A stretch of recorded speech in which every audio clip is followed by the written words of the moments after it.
One of the things that Sophie didn't realize when she became a project manager was the number of disagreements that would occur. At times, by the end of the week, she feels like a referee. But over time, by analyzing the characteristics of each new conflict, she's having more success with conflict management. Just this week, there were 2 potential conflicts with her project sponsor. Arun is a key stakeholder of the project, and maintaining a positive relationship with him is very important.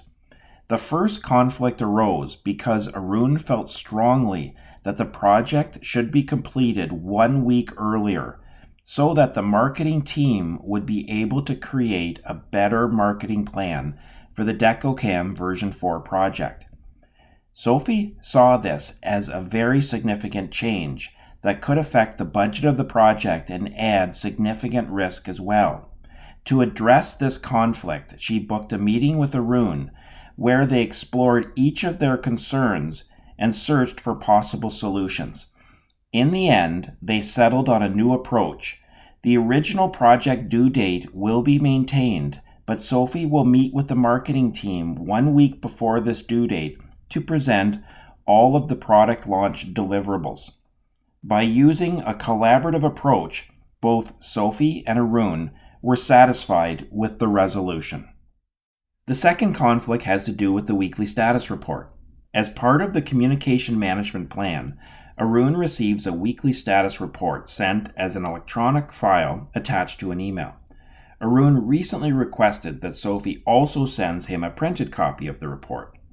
Sophie sighed when she received the request, as this is just one more thing she would need to do each week. In addition, the company policy has been to reduce paper use wherever possible. However, when she thinks about it, this issue really isn't important to her, and apparently it's important to Arun. Therefore, she accommodates the request by adding this extra step to her weekly processes.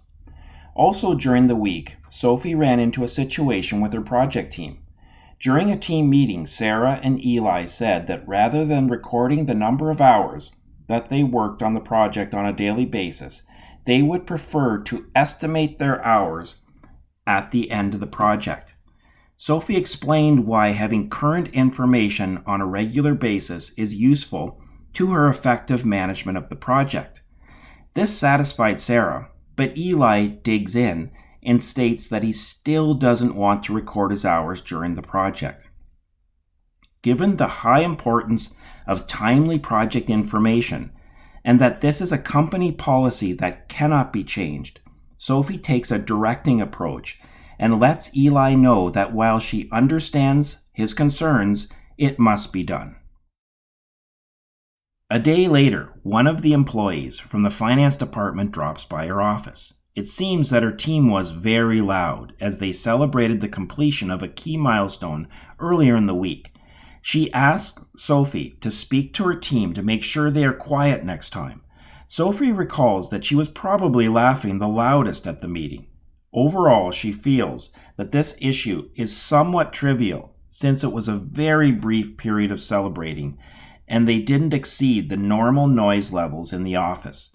She also doesn't know the employee and probably won't have any further interactions with her. She thanks the employee for the feedback but politely indicates that she won't be pursuing this further.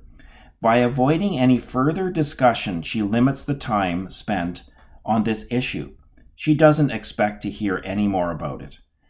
And finally, while meeting with the project managers of the other DecoCam version 4 projects, 2 of the project managers asked if the project status report could be sent to them by 8 a.m. on Thursdays rather than by noon. They would like more time to prepare for the Friday meeting. This concerns Sophie as she usually arrives to the office at 8:30 a.m. after dropping her daughter off at daycare. She feels that it's not an overly important issue, though she knows that maintaining a good relationship with the other project managers is important. They reach a compromise that the project status report will be sent by 10 a.m. By the end of the week, Sophie feels she effectively managed each of the conflicts that came up. She is sure, though, that there will be more problems to address next week.